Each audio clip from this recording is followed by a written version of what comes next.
블로그 마케팅을 하면서 이런 얘기 많이 들어보셨을 거예요. 상위 노출이 답이 아니다. 중요한 건 글쓰기와 구조다. 많이 들어보셨죠? 저는 이게 반은 맞고 반은 틀리다고 생각하거든요. 일단 검색 포털 마케팅을 하는데 상위 노출이 안 된다면 애초에 마케팅을 할 수 있는 영역이 별로 없거든요. 내 구조로 들어오게 하려면 일단 검색 유입으로 들어오게 해야 되는데 상위 노출이 아니면 어떻게 들어오게 만들어요? 뭐 일부에서는 이웃 기반 노출이니 뭐 홈판, 뭐 연관글, 추천글 이런 걸로도 충분하다라고 하는데, 근데 생각해 볼게요. 홈판으로는 들어올 수는 있거든요. 근데 이웃글 들어간 적 있으세요?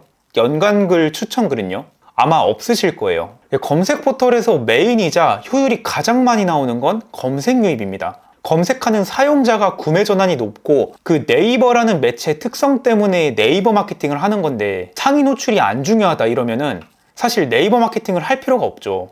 일단 설득할 수 있는 그 기회조차를 얻기 위해서는 상위 노출은 기본입니다. 심지어 검색 포털 2페이지를 클릭하지 않는 비율이 70~80%라고 할 만큼 통합 검색 1페이지에 상위 노출되는 게 굉장히 중요합니다. 그래서 사실 노출 도배를 할 수 있으면 굉장히 좋거든요. 글 못 써도 돼요. 일단 도배 글을 통해서 브랜드를 인지시키는 것, 그리고 어떤 글을 클릭하든 내 브랜드로만 보여지게 되면 검색 사용자들은 무의식적으로 신뢰를 느끼게 돼요. 자주 보이는 게 믿을만 하다라고 믿는 경향이 있어서 결국 가장 많이 보이는 업체가 선택받는 경우가 많다는 거죠. 검색 결과를 도배하는 게 단순히 노출을 많이 차지하겠다는 게 아니라 고객이 업체를 판단할 그 기준이 없는 상황에서 가장 익숙하고 신뢰감 있는 브랜드로 각인시키는 전략인 겁니다. 그래서 사실 실행사를 통해서 건바이를 맡기든 해서 노출 자체를 많이 시키는 게 네이버 마케팅에서 가장 효율적인 방법이긴 합니다. 그래서 예전에 신통검 되기 전에는 YK나 와와 학습 코칭 센터라는 그런 학원업에서 통이미지를 활용해서 검색 결과를 진짜 다 잡고 있었거든요.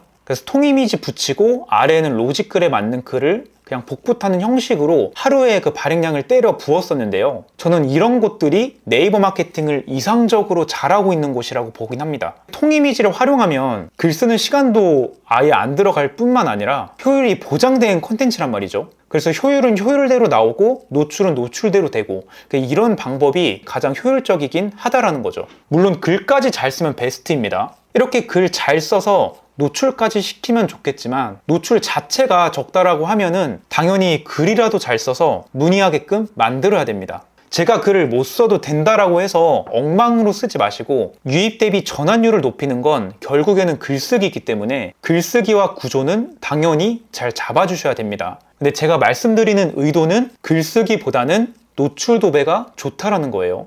근데 노출 도배와 더불어서 글까지 잘 쓸 수 있다면 네이버 마케팅의 효율을 극대화시킬 수 있다는 겁니다.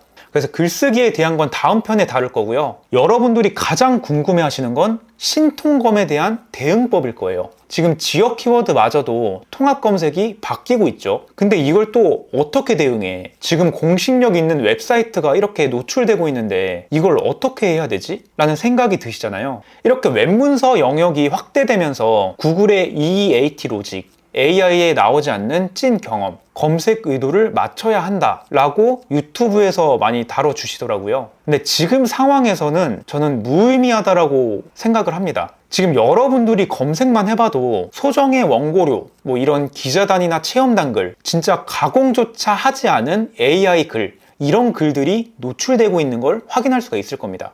이렇게 네이버가 아직까지는 로직을 못 잡고 있다는 거거든요. 이게 지금은 출처 높은 도메인 점수, DA 점수가 높은 사이트만 우대하다 보니까 이런 상황이 발생했다라고 생각을 하는데요. 키워드 아무거나 검색을 해봐도 나무위키, 지식백과 이런 것만 노출되고 있는데 이게 어떻게 검색 의도라고 할 수가 있겠어요. 뭐 비타민 C나 주름 개선 이런 것만 검색해봐도 나무위키가 1위를 먹고 있잖아요. 그럼 이런 상황에서 지금 어떻게 해야 되냐? 결국 네이버가 구글을 따라가다 보니까 이렇게 웹문서 영역이 확장된 건데, 그럼 구글 SEO를 배우면 네이버도 자연적으로 잡히지 않을까? 그리고 웹문서 영역에 유리한 웹사이트와 유튜브를 하면은 장기적으로 유리하지 않을까라는 게 제 생각입니다. 웹사이트라고 한다면 워드프레스예요. 워드프레스가 확장성이나 테크니컬 SEO 측면에서는 유리하기 때문에 그냥 워드프레스를 권장을 드리는 거고요. 사실 네이버가 구글만큼 이렇게 로직이 정교하지가 않잖아요. 지금 상황에서 네이버 반영도 느리고 노출이 계속 안 되는 거라면 구글 SEO 쪽을 노리시면서 동시에 네이버, GEO까지 다각화를 하는 게 답이라고 봅니다. 그리고 하나의 채널, 하나의 매체에만 마케팅을 하다 보면은 마케팅 효과가 안 나오는 것도 있지만 굉장히 불안정하다라고 많이 느끼셨을 거예요. 요즘은 워낙 미디어 믹스가 중요해졌다 보니까 하나의 매체보다는 다매체 전략으로 가는 게 맞다라고 보고요.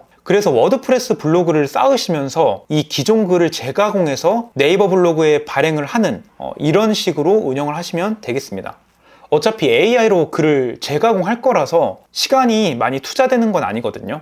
그래서 이렇게 다매체 전략으로 가시는 것을 권장을 드리고요. 검색 포털 아니더라도 스레드, 링크드인, 유튜브, 인스타 매체가 굉장히 많잖아요. 그래서 그 매체 특성에 맞게끔 클로드나 GPT 이런 AI를 통해서 가공하는 방식으로 활용을 해보시면 좋겠습니다. 심지어 요즘은 클로드를 통해서 카드뉴스나 영상뉴, 대본 같은 거 이렇게 쉽게 찍어낼 수가 있는데요. 유튜브에 클로드 사용법 이런 거 검색을 하셔서 카드뉴스, 대본, 스레드의 짧은 글 이런 것들을 다각화를 한번 해보셨으면 좋겠습니다. 그래서 이번 영상 여기까지 마무리하고요. 이제 다음 편에는 SEO 글쓰기에 대해서 말씀을 드리겠습니다.